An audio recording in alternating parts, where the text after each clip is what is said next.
Ui o kapian ka sailen na iching zo rengom lo kay katan khua velan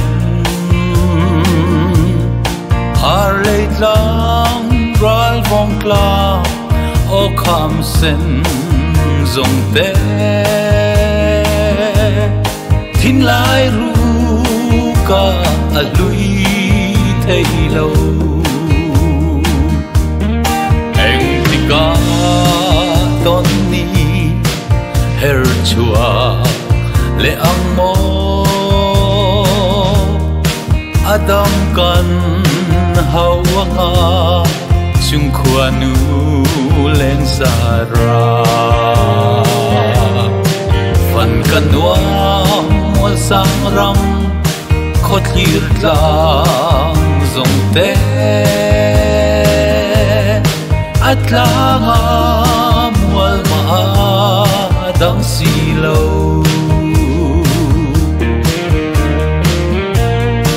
ichunga o kale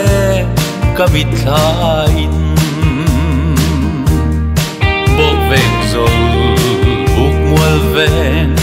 khot har ven ka phong qual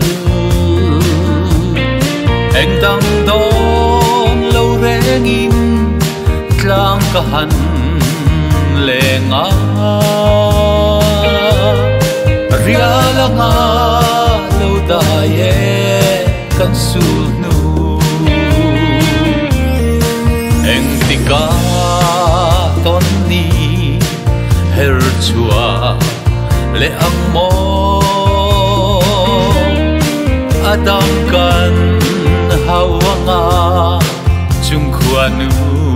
leng zara fan kanwa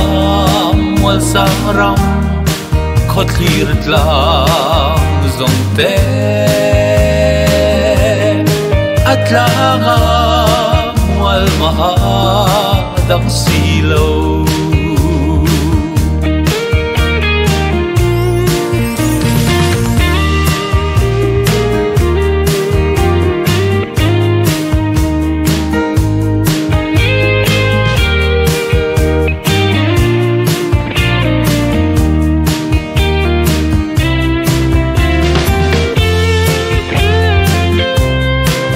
dâu ram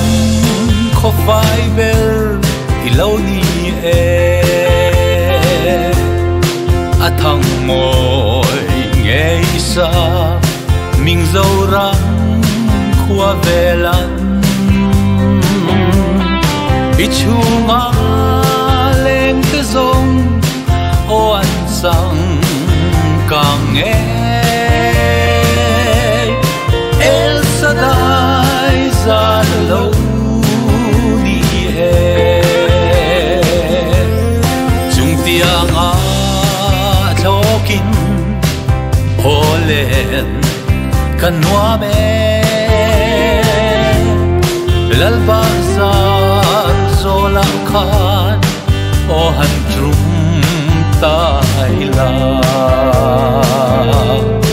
runin sung tual song song han phang qua li la bia de la nu